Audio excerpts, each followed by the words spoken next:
우리 찾으셔서 우리 한 목소리로 우리 같이 읽도록 하겠습니다. 같이 읽겠습니다. 시작. 또 내가 네게 이르노니 너는 베드로라. 내가 이 반석 위에 내 교회를 세우리니 음부의 권세가 이기지 못하리라. 내가 천국 열쇠를 내게 주리니 네가 땅에서 무엇이든지 매면 하늘에서도 매일 것이요 네가 땅에서 무엇이든지 풀면 하늘에서도 풀리리라 하시고, 이에 제자들에게 경고하사 자기가 그리스도인 것을 아무에게도 이르지 말라 하시니라. 아멘. 우리 오늘 그죠?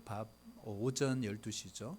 정오 말고요. 12시부터 시작해서 우리 2단계로 격상이 됐기 때문에 소리도 내면 안 되고, 그러니까 우리가 찬양도 조심해야 되고, 그러니까 저 혼자만 연락에 그냥 이렇게 하겠습니다. 그렇게 하고 해서 오늘부터 이제 또 예배 마치고 설교 마치고 예배 중간에 우리 마치기 중간에 기도를 했었는데요. 이제 제가 그냥 마무리 기도하고 각자 개인 기도를 그렇게 하도록 하겠습니다. 네, 오늘 우리는 그 음부의 권세가 이기지 못하리라. 우리가 지금 계속 교회론을 공부하고 있는데요. 음부의 권세가 이기지 못한다. 이걸 다른 말로 표현하면 교회는 음부의 권세가 이길 수 없는 곳이다. 이렇게 우리가 번역을 할 수 있습니다. 여기에 음부의 권세가 뭔가?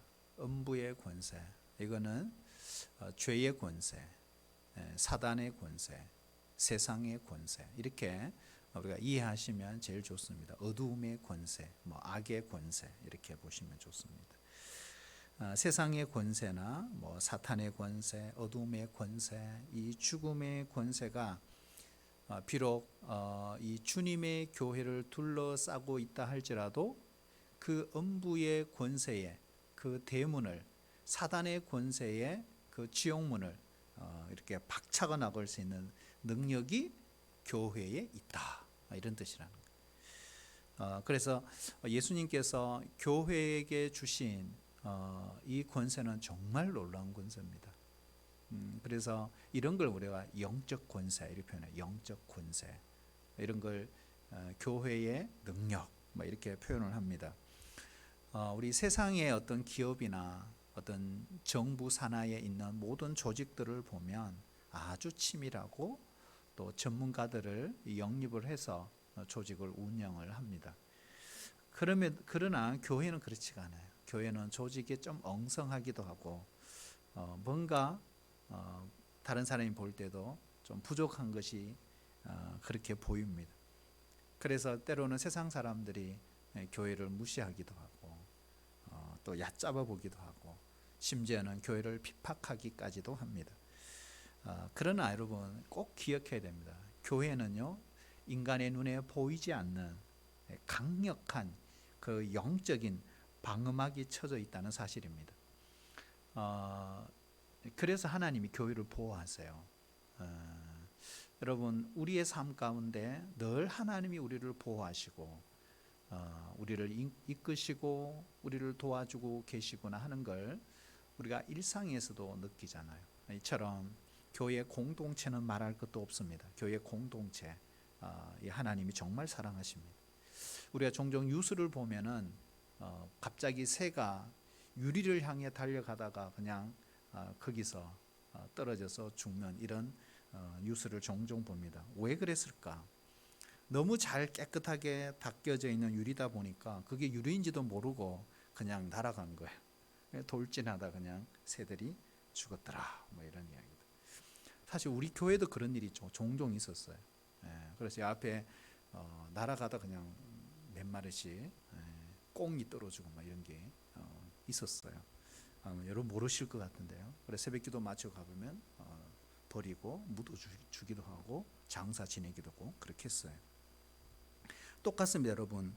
교회를 우습게 보고 돌진하다가 도리어 큰 코를 다칠 수도 있다는 거예요. 그만큼 하나님은 교회를 사랑하십니다. 이게 무슨 뜻이냐면 아무리 작고 열악한 환경에 있고 연약해 보이는 교회라 할지라도 그 교회의 주인 되신 하나님이 바로 그 교회를 붙들고 있기 때문에 그런 것입니다. 그렇다면 누가 감히 하나님의 교회를 우습게 보고 무시하며 과연 핍박할 수 있겠느냐 하는 것입니다. 여러분, 역사 인물 가운데 사실 교회가 2000년 기독교 역사에 많은 핍박을 받았어요. 그 중에 대표적으로 꼽는 것 중에 하나가 아마 아시는 분도 있을 거고 모르시는 분도, 이름 들으면 알겠지만 퀴즈를 내면 잘 모를 수 있어요. 이 사람 이런 말을 했어요. 자신이 지구상에서 기독교를 말살할 첫 번째 군주가 되겠다고 선언한 사람이 있습니다. 누군지 아세요? 중국의 모택동이라고 하는 사람. 모택동. 우리 마오라고 또는 마오쩌둥 이렇게 표현하는데, 그래서 이런 선언을 했죠. 그런데 그는 죽었습니다. 그 선언을 했지만, 그러나 여러분, 중국은 어떨까요? 과연 기독교가 말살이 되었을까? 아닙니다. 중국에는 지하 교인들을 포함하여 최소한 1억 명 이상이 넘는 크리스찬들이 있다고 통계에서 이야기하고 있습니다. 어둠의 권세는 결코 교회를 이기지 못합니다. 여러분, 그것만 아니에요. 교회 탄생 2000년 역사 가운데 많은 제국들이 있었습니다. 그런데 이 제국들이 교회를 박해했습니다. 여러분, 구약 시대도 보면 그렇죠? 예루살렘 성을 무찌르고 예루살렘 멸망시켰던 바벨론. 그리고 그 이전에 누구죠? 북쪽은 아시리아에 망하잖아요. 그러니까 하나님의 통치 자소라고 말하는 그 예루살렘이 결국에는 이 바벨론에 망합니다. 그래서 예레미야 선지자, 그리고 다니엘, 에스겔, 그리고 하박국 선지자가 했던 질문이 그거잖아요. 신정론. 하나님이 다스리는 이 나라가 어떻게 악인들에 의해서 망할 수 있습니까? 그게 하박국이잖아요. 그렇잖아요. 근데 실제로 망했어요. 하나님의 통치 자소인, 하나님의 눈에 보이는 유형 국가였던 그 나라도 망했단 말이에요. 그런데 하나님 뭐라고, 선지자를 통해 하시는 말씀이 뭐예요? 너 어스대지 말라. 너도 결국 바벨론 너도 망한다. 어떻게 됐어요? 예언자들의 예언대로 성취되었더라. 결국 망한 거예요. 그리고 누가 일어났어요? 고레스. 이 고레스도 하나님께서 보내셔서 나의 도구로 쓰겠다고 이 예언자를 통해서 예언했어요. 예언대로 된 거예요. 그렇죠. 그래서 고레스 칙령에 의해서 그들이 귀환을 하게 되는 거예요. 여러분, 이런 역사의 스토리를 보면 역사의 주관자가 하나님이시다. 하나님이시다. 그러니까 나라가 망하고 제국이 망하고 새로운 제국이 들고 또 제국이 망하고 새로운 제국이 일어나서 또 잡아먹고 영원히 망하지 않을 것 같은 제국들이 계속 망해가는 것. 누가 하시는 일이에요? 하나님이 하시는, 하나님. 하나님이 하시는. 그래서 구약 시대에도 이처럼 하나님 나라의 유형 국가였던 이 바벨론에서 망했던 그 땅이 결국에 나중에 2000년 동안 나라 없는 백성으로 살다가 나중에 독립해서 지금 나라를 세웠지 않습니까? 그렇잖아요. 근데 유대교에서 발생한 우리 기독교도 마찬가지. 기독교도 보면 많은 제국들을 거치면서 핍박이 있었어요. 그 중에 가장 대표적인 것이 로마 제국이잖아요.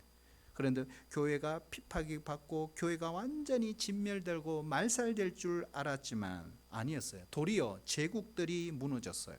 그리고 하나님의 교회가 더 힘차게 왕성하게 지금까지 2000년 기독교 역사 계속 내려온 거예요.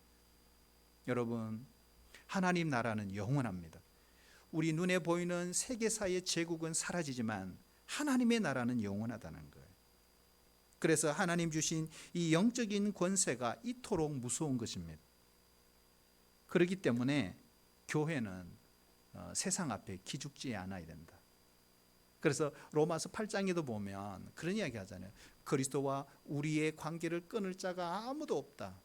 그죠? 생명이나 죽음이나 천사들이나 그 어떤 것도 끊을 수가 없다. 우리의 그만큼 하나님이 위대하신 권세를 주셨고 하나님께서 우리를 붙들고 계신다는 사실을 우리가 아셔야 합니다. 그래서 당당해야 한다. 당당해야 한다. 그러므로 교회는 이런 의미에서 보면 교회는 전투적입니다. 산에 들어가 명상하는 것이 교회가 아닙니다. 구체적인 죄악 속에 들어가야 합니다. 그리고 거기서 전투해야 됩니다. 그리고 영적인 싸움을 하여 그 지경을 정복하고 살아가는 것, 이것이 바로 교회의 모습이라는 것입니다.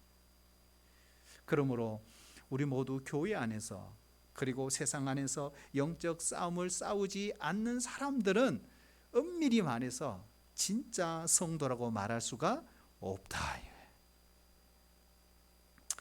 요즘 인기 있는 프로, 뭘 인기인지 모르겠네요. 강철 부대라는 게 있대요. 강철 부대. 제가 한 번씩 컨닝하면서 보는데요, 재밌더라고요. 재밌어요. 정말. 근데 강철 부대가 왜 재밌을까? 첫 번째 제가 딱 보니까 이런 거예요. 이 군인 정신과 함께 동지에 내가 지더라도 실패했더라도 올라가지 못하더라도 같은 동지로서 같이 실패하고 같이 땀을 흘리고 같이 눈물 흘린 것, 그것이 참 진한 감동이 오더라는 거예요. 이게. 그렇죠. 그래서 여러분, 교회도 마찬가지. 교회도 우리 성도들도 마찬가지입니다. 세상 속에서 정말 전투하고 싸우고 거기서 실패할지라도 다시 일어서고, 그것이 필요한 겁니다. 그래서 교회는 음부의 권세가 이기지 못하는 바로 뭐예요? 군대다. 그래, 군대란 말이 여기서 나오는 거예요. 교회는 군대입니다. 군대 조직입니다. 실제로 여러분, 구약 성경에 출애굽한 이스라엘 백성들이 가나안을 향해 갈 때 그들의 행군 방법이 뭐예요? 군대 행군이었어요. 군대 행군입니다. 그렇게 진군하는 거예요. 하나님은 이스라엘 백성들을 뭘로 봤다? 군대로 보신 거예요. 군대. 여러분, 우리도 죄와 싸우고 세상과 싸우고 나 자신과 싸우고 사탄과 싸우는 그런 성도들이 되시기를 축복합니다. 그러면 강해야 되잖아요.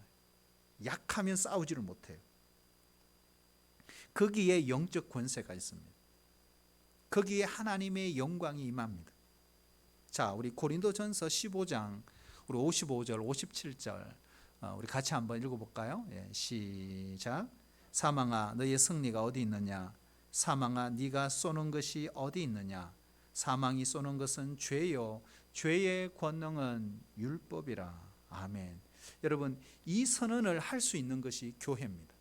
사망아, 너의 승리가 어디 있느냐? 사망아, 네가 쏘는 것이 어디 있느냐? 사망이 쏘는 것은 죄요, 죄의 권능은 뭐요? 율법이다.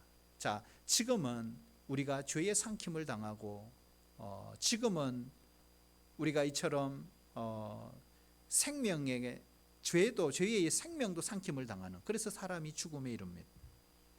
그러나 여러분, 다시 교회는 선포합니다. 죽음이 끝이 아니라 뭐가요? 부활이 있다고. 부활이 이 죄를, 죽음을 다시 삼킬 거라고. 자, 이 말을 할 수 있는 공동체는 교회밖에 없다는 거예요. 그래서 교회에 하나님께서 놀라운 권세를 주신 거예요. 그러므로 예수님이 세우신 교회는 이런 권능, 바로 이런 생명이 있는 공동체입니다. 그러나 정말 안타까운 것은 많은 교회들이 그렇잖아요. 많은 교회들이 이런 진리와 이런 생명과 이런 권능을 갖고 있지만 세상으로부터 조롱을 받고 사단의 공격을 받고 때로는 고통을 받고, 더 심각한 것은 교회 안에서 서로 싸우면서 분파를 나누고, 그래서 교회가 고통을 당하는 이런 일들이 많아요. 목사파, 장로파, 왼팔이 그렇게 파가 많은지 몰라요. 대파, 노장파, 소장파, 경상도파, 전라도파, 우파, 좌파. 여러분, 세상이나 전혀 다르지 않는 그런 싸움이 지금도 여전히 교회 안에서 일어나고 있다 이 말이에요. 교회 안에 덩치가 큰 것처럼 보이지만 그러나 거기에 능력은 없습니다. 세상의 죄 하나 이길 능력이 없습니다. 왜 그럴까? 바로 주님의 교회가 아니라 사람의 교회가 되어버렸기 때문에. 목사가 주인이 노릇하는 교회 많을까요, 적을까요?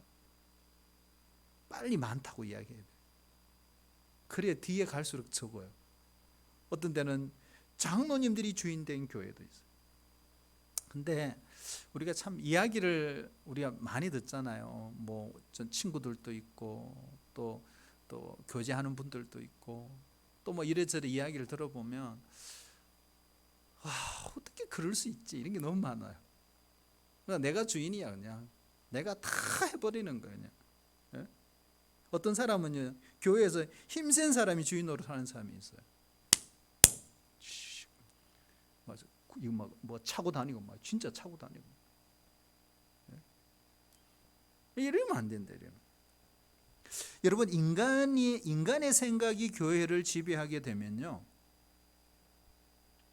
교회는 아무리 커도 능력이 없는 것입니다.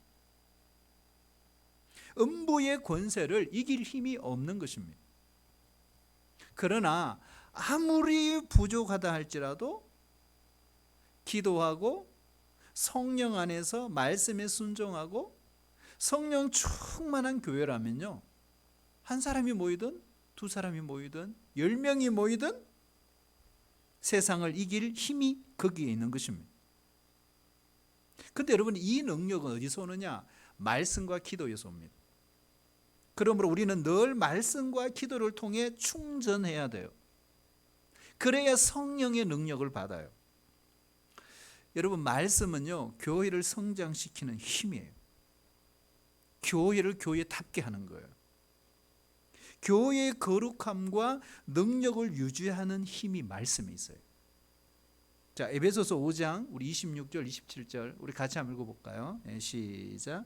이는 곧 물로 씻어 말씀으로 깨끗하게 하사 거룩하게 하시고 자기 앞에 영광스러운 교회로 세우사 티나 주름 잡힌 것이나 이런 것들이 없이 거룩하고 흠이 없게 하려 하심이라. 아멘. 여러분, 말씀이 살아야 합니다. 말씀으로 깨끗하게 합니다. 말씀으로 거룩하게 합니다. 이 교회의 능력과 권세는요, 이 권세를 위임하신 예수님의 말씀에 교회가 철저히 순종할 때 오는 거예요. 그 말씀을 1.1획도 변경하지 않고 묵상하고 가르치고 실천할 때 음부의 권세가 이기지 못하는 영적 권세, 파워가 교회로부터 흘러나온다는 거예요. 여러분, 가톨릭은요, 반대로 이야기해요. 가톨릭이 어떻게 이야기하느냐 하면 말씀은 교회가 검증해야 한다. 이렇게 돼요. 잘 들어보세요. 말씀은 교회가 검증해야 한다. 이거는 사실은 틀린 말입니다. 우리가 조금 생각해 보면 알아요. 자, 그러면 말씀이 교회에 의해서 검증을 받지 않으면, 반대로 이야기하면 말씀이 뭐요? 교회를 검증해야 된다, 이런 말이잖아요. 여러분, 어느 게 맞을까요? 전자예요, 후자예요? 전자라고 생각하시는 분은 가톨릭으로, 후자라고 생각하시는 분은 개신교로. 왜 그러냐, 여러분? 교회는 죄인 공동체입니다. 그러니까 죄인들이 모인 곳이기 때문에요, 우리가 예수님을 구주로 고백하고 거듭나서 새 생명을 갖고 하나님의 백성이 되었지만 여전히 불완전해요. 그렇잖아요. 그리고 타락하기 쉬워요. 그러므로 교회가 말씀을 평가한다는 것이 맞지를 않아요. 어떻게 말씀이 교회를 평가해야지 교회가 말씀을 평가합니까? 교회가 거룩게 그 능력을 유지하기 위해서는요, 늘 말씀과 함께 또한 기도가 있어야 합니다. 여러분, 말씀은요, 주님과 깊은 교제를 갖는 통로죠. 그리고 또 하나의 통로가 바로 기도라는 거예요. 기도. 여러분, 성령은 불입니다. 그럼 여러분, 이 불이 붙으려면 뭐가 있어야 돼요?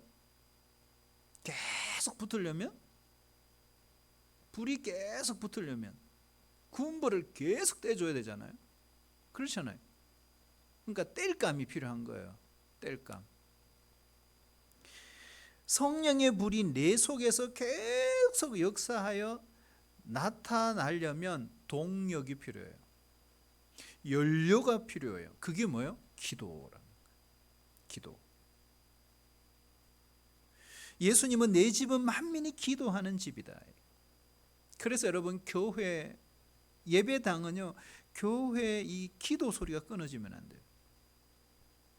교회가 기도를 계속하는 한 성령의 역사는 절대로 멈추지 않는다. 그러나 내가 아무리 능력이 있고 내가 아무리 힘이 있고 뭔가를 가진 거 있다 할지라도 기도를 멈추면 성령의 역사도 사라진다. 그러므로 여러분, 성령의 사람은 기도의 사람이에요. 그래서 성령과 기도는 뗄래야 뗄 수 없어요. 마태복음 18장 20절에 보면요, 주님이 이렇게 말씀했어요. 두세 사람이 내 이름으로 모인 곳에는 나도 그들 중에 있느니라 그랬어요. 그러므로 주의 이름으로 기도하면 이루어 주신다는 말이죠. 우리가 코로나 시대를 지나고 있어요. 근데 이 코로나가 언제 끝날 줄 몰라요. 우리가 소망을 가져야 되지만 일상, 하지만 기약이 없어요. 알 수가 없어요. 그래서 이 코로나 시대를 지나면서 저는 개인적으로 가장 많이 피부로 느끼는 게 뭐냐, 기도의 중요성이에요. 우리가 제대로 예배 현장에 못 오고 제대로 훈련과 양육을 못 받더라도 새벽 기도만큼은 쉬지 말자. 그래서 계속 새벽 기도는 했어요. 그리고 새벽 기도는 못 나오더라도 우리가 개인적으로 우리 성도님이 있는 그곳에서 늘 중보 기도하시잖아요. 그 파워, 기도의 파워, 그것이 이 코로나 전국을 헤쳐나가게 하는 영적인 비밀 무기라는 거예요. 그래서 교회의 모든 사역은 아무리 코로나 시대라도 기도보다 앞설 수 없다. 기도로 준비하고 기도 안에서 모든 것을 운영해야 한다. 특별히 여러분, 말씀 사역자들, 중직자들, 그리고 교회 리더들은요, 내 숨 쉬듯이 기도가 자연스럽게 습관이 되어야 합니다. 어디 가서든지 갑자기 집사님 기도 좀 해주세요. 저 못해. 진짜 못해. 근데 여러분, 갑자기 기도시키면 당황하죠. 그렇죠. 그러니까 여러분, 항상 그래요. 내가 어디 모임에 갔다, 오늘 내 기도시키겠구나 생각을 하고 앉으셔요. 근데 여러분, 기도 갑자기 시킬 때 가장 당황스러운 장소가 있어요. 초상집이에요. 갑자기 시키잖아요. 갑자기 시키면 어떤 기도를 하느냐 하면, 우리가 그렇잖아요. 초상집에는 조의금을 하잖아요. 그렇잖아요. 축하한 데는 축의금을 하잖아요. 그런데 이게 조의금인지 축의금인지도 구분이 안 되는, 기도하다 보면. 왜냐하면 헷갈려버리는, 갑자기. 그러니까 사랑하신 여러분, 내가 어느 곳에서 갑자기 뭘 시켜도 할 수 있는 그 준비를 하셔야 됩니다. 그만큼 여러분, 기도라는 것이 습관이 되어 있어야 된다. 그래서 누가 기도하면 어떻게 기도하지? 어떻게 기도하시지? 이걸 늘 생각하고, 목사님은 어떻게 설교하시더라, 이런 거 있잖아요. 근데 참 기가 막힌 건요, 여러분, 머리에 딱 꽂힌 거는요, 10년, 20년, 30년 지나도 잊혀지지 않아요. 희한하죠? 왜냐하면 그때 충격을 받은 거거든요. 그때 그냥 육비에 새겨져 버린 거예요. 안 잊어버려요. 안 잊어. 근데 결혼식 서약한 건 전혀 기억나지 않아요.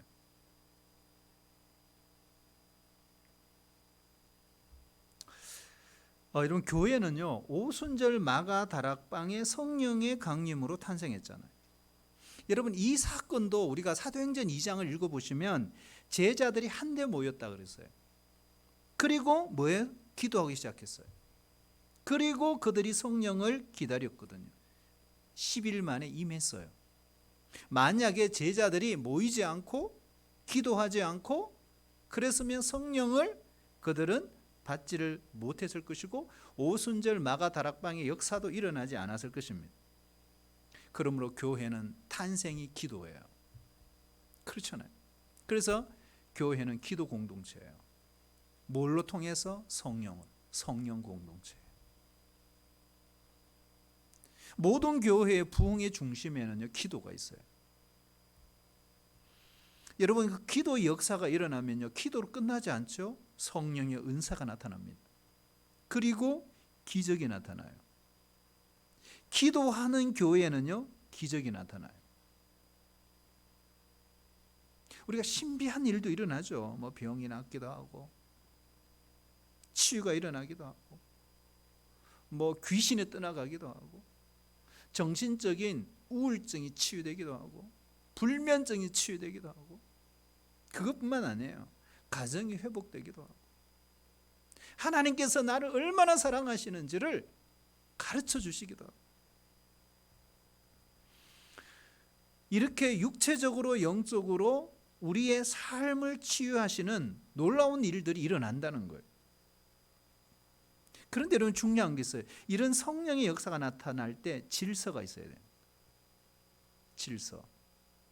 그래서 그 질서라는 게 뭐예요? 교회의 권위예요. 교회의 권위 아래 질서를 따라서 거룩한 충격이 일어나야 된다. 이걸 잘못하면요, 기도하는 교회가 신비주의가 되어버리는 거예요. 하지만 우리가 너무 거기까지는 안 가셔도 될 것 같아요. 신비주의 될 사람 아무도 없으실 것 같아요. 여러분, 기도하는 교회는 성령의 사역을 제한하지 않죠. 그리고 성령이 마음껏 활동하실 수 있도록 그냥 풀어놓으시. 그리고 변화가 일어나는 거예요. 음부의 권세에 이기지 못하는 것은요, 이처럼 영적 능력이 나타나요. 여러분, 우리 모두 주님의 군대가 될 수 있기를 축복합니다. 주님의 군대가 돼. 여러분, 군대가 되려면 해야 될 일이 있어요. 뭐죠? 강철 부대가 되려면 뭘 해야 돼요? 왜 강철 부대예요? 하려면 훈련 받아야 돼요. 이 훈련이 강하게 받아야 된다. 군대는 그래요.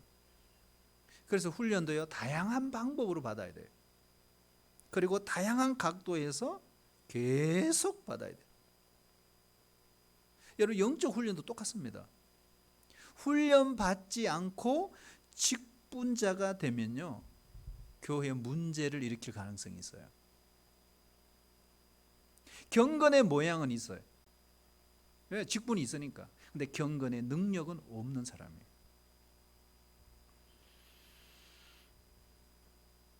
그래서 모태신앙을 내세울 필요가 없어요. 우리는 끊임없이 영적으로 재교육을 받아야 합니다. 여러분, 목사도 계속 재교육 하잖아요. 총회에서 계속 재교육 합니다. 계속 하라고. 안 하잖아요. 계속 재교육을 받아요. 계속. 사람은요, 공급이 있지 않으면요, 매너리즘에 빠집니다. 여러분, 포로 귀환 공동체가요, 에스라를 중심으로 해서 그 돌아온 유다 백성들이요, 정결해졌어요. 깨끗해졌어요. 그리고 성전도 재건되고 성벽도 재건되고 남은 자들이 돌아와서 그 땅을 다시 하나님 나라로 부흥시키려고 했어요. 모든 게 다 준비됐어요. 그런데 문제는요, 그들이요, 잘 믿으면 됐었어요. 그것만 하나님 잘 예배하고 이제 섬기면 됐어요. 그런데 희한하죠. 다시 옛날로 돌아갔어요. 매너리즘에 빠지기 시작했어요. 그러니 여러분 막 6시간 동안 서서 말씀을 받고 통곡을 하며 눈물 흘리고 말씀을 깨닫게 해주는 그 레위인들의 말씀을 들으면서 그렇게 감격했던 그들이 얼마 못 가서 다시 옛날로 돌아가더래요. 희한하잖아요. 그래서 우리는 계속해서 이 재교육, 영적으로 계속해서 공급이 되지 않으면요,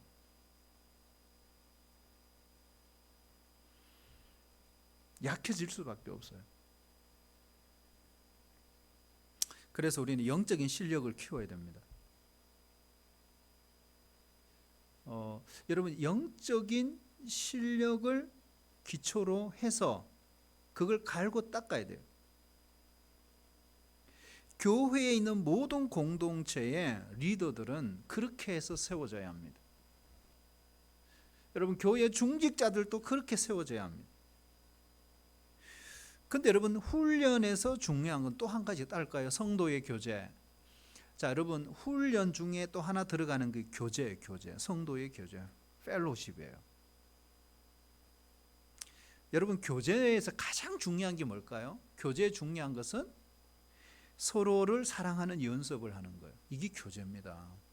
사랑하는 연습이에요. 사랑하는 연습. 사랑하는 연습.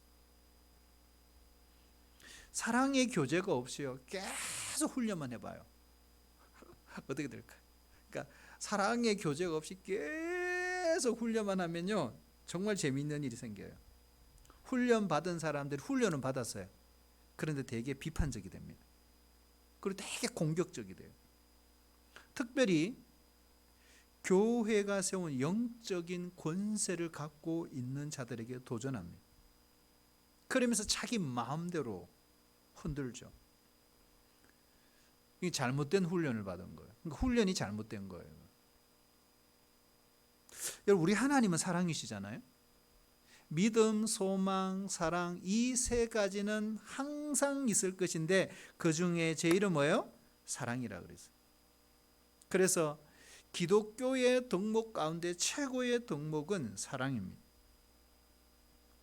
그래서 훈련 가운데 이 펠로우십을 잘 키워야 합니다. 서로 관계를 잘 맺고. 자, 우리 성경 한번 읽어볼까요? 에베소서 4장 16절 같이 한번 읽겠습니다. 시작.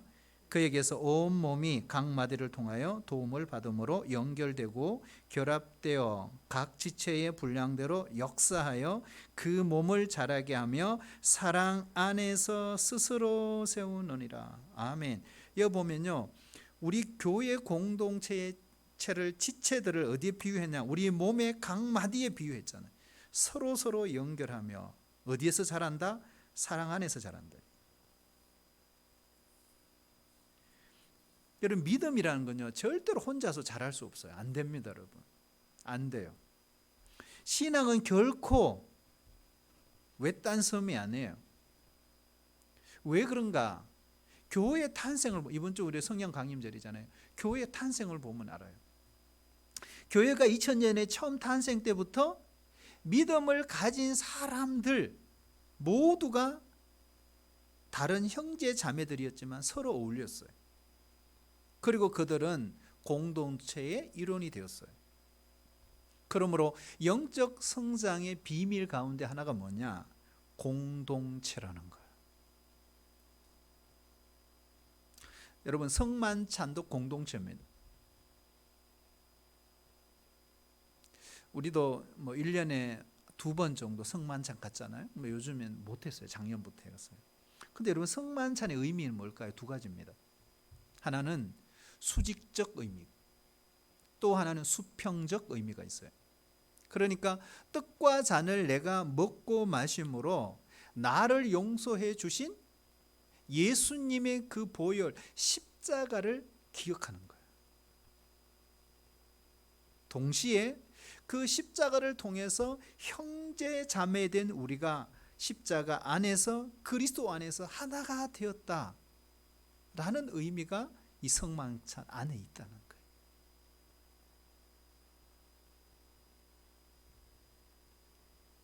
그래서 어떤 목사님이요, 아버님이 돌아가시기 직전에 성만찬을 거행했습니다. 그런데 가족들이 다 모였어요. 그런데 여러분 얼마나 침울하겠어요. 성만찬 자체도 침울한데 곧 돌아가실 아버님 앞에서 성만찬을.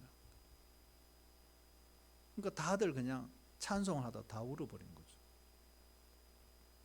마치 예수님이 십자가를 앞에 두시고 마지막 죽음을 앞두고 성만찬 하시듯이. 근데 참 놀라운 건요, 그렇게 찬송을 제대로 못하고 다 꺼이꺼이 울고 그렇게 했는데 떡을 먹고 잔을 탁 마시는데 신비한 체험을 했다. 그 목사님 자기도 평생 이런 경험, 자기는 신비주의가 아니, 교수니까 신비주의자가 아닌데 신비로운 체험을 했다. 그 떡과 잔을 딱 마시는데 갑자기 환희가 느껴져요. 그러면서 갑자기 웃음이 나오면서 마음에 편안한 상황. 그래서 그 교수님이, 목사님이 너무너무 놀라가지고 옆에 가족들을 다 봤대요. 다 가족들도 어떻게 해요? 다 평안하고 환희가 넘쳐요. 이게 뭐예요? 그거예요. 수평적 의미가 있대. 성만찬 안에서. 그렇잖아요. 공동체라는 거예요. 공동체. 우리가 성만찬을 하면서요, 서로 오해했던 것, 다툼이 있던 것, 예수 그리스도의 그 피 안에서 다 화해되고 새롭게 시작할 수 있는 출발점이에요. 음부의 권세가 이기지 못하는 교회는요, 바로 주님의 군대다. 그렇죠? 여러분, 교회는 학교가 아니에요. 군대예요. 이게 왜 중요하냐? 왜 교회가 학교가 아니고 군대냐? 열심히 하는 거, 학교는 열심히 하는 거잖아요. 공부도 열심히 하고 열심히 배우고 훈련도 열심히 하고 이런 의미. 근데 여러분, 군대는 조금 달라요. 군대도 열심히 해요? 열심히 합니다. 다른 게 딱 하나가 있어요. 그게 뭘까요? 다른 게 있어요. 여러분, 교회가 말씀만 묵상하는 곳이 아니라는 거예요. 그래서 군대라는 거예요. 뭐요? 실천하는 곳이다.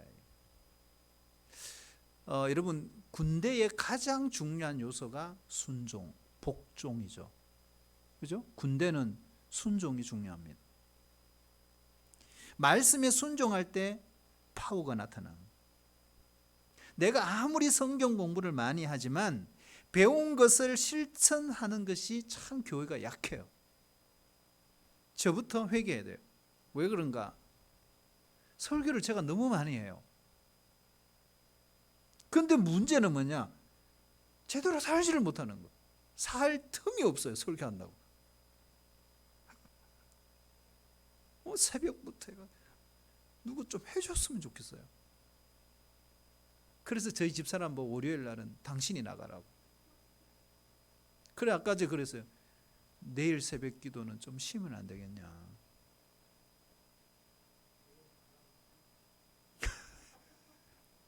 우리 장로님이 좀 이렇게 하십니다. 실천할 틈이 없어요. 그냥 한다고 정신없으니까. 여러분, 지식적인 성경 공부도 중요하죠. 우리 그래서 개인적인 성경 공부를 많이 하거든요. 또 어떤 분들은 세미나에 중독된 분도 있어요. 근데 여러분, 문제는 그런 곳 함정에 빠지면 안 된다. 왜 그러냐면 어느 시점에는요, 과감하게 현장으로 뛰어 들어가야 돼요. 몸을 움직여야 돼요. 헌신해야 돼요. 그래서 세상 속에서 치열하게 살아봐야 된다. 우리 아이들이, 대학생들이요, 대학교를 졸업하고 취업을 하고 취업 전선에서 살아갈 때 얼마나 힘들어요. 왜요?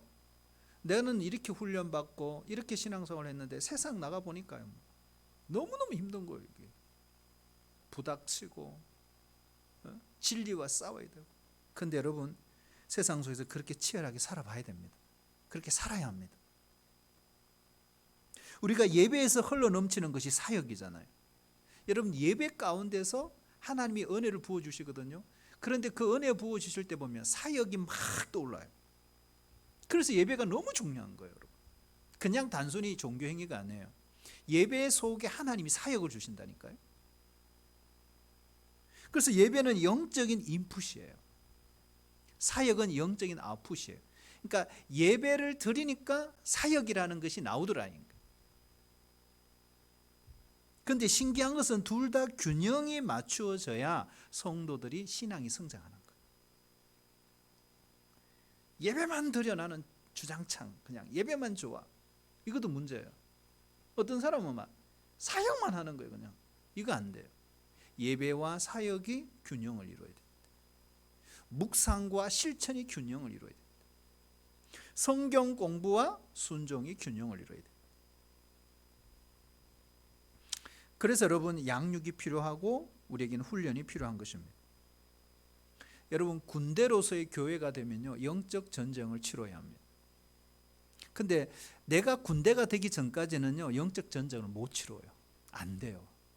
그런데 만약에 내가 군대가 돼버리고 하면은 반드시 영적 전쟁을 치러야 됩니다. 그래서 각오해야 돼요. 결심해야 돼요. 우리가 교회에서도 보면요, 신나게 봉사를 시작했다가 중도에 조그마한 공격으로 넘어져 버리잖아요. 힘들어 못 해가겠어, 지쳐버려서 이런 거예요. 근데 처음부터 우리가 시작할 때 영적인 전쟁 할 거라는 걸 각오해야 합니다.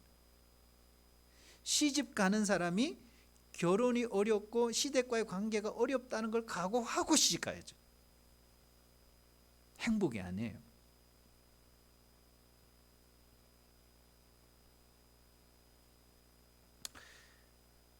여러분, 교회는요, 영혼을 다루는 공동체입니다. 그래서 영혼을 놓고 결혼은 이 영적인 전쟁을 치르기 때문에 사탄의 공격 1호 대상이 있어요. 누구냐? 그것은 바로 하나님의 군대로서 최전방에 있는 장교급들이에요. 핵심 그룹들. 공격 순위 1위예요. 당합니다, 여러분.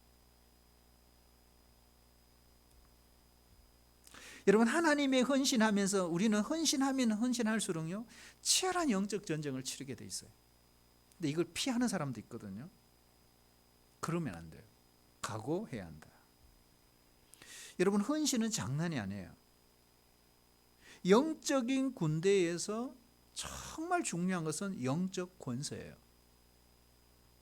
영적 권세. 그리고 질서를 세워가는 것입니다.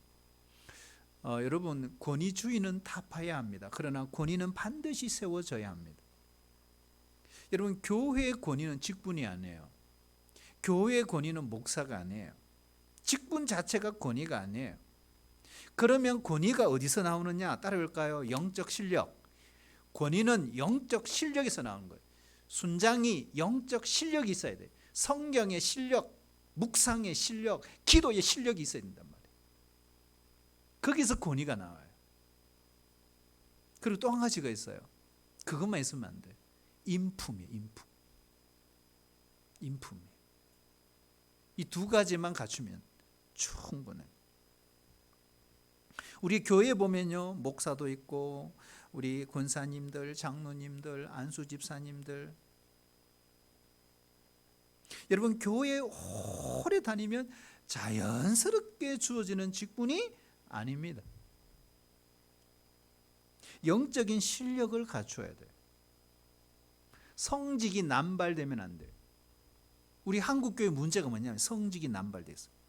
그래서 교회들이 다 흔들려 버리잖아요.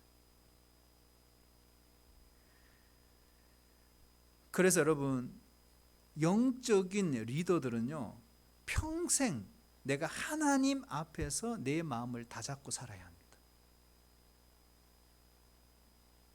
그렇지 않으면 교회가 병들어요. 사사시대가 무너진 것은 레위가 병들었기 때문에.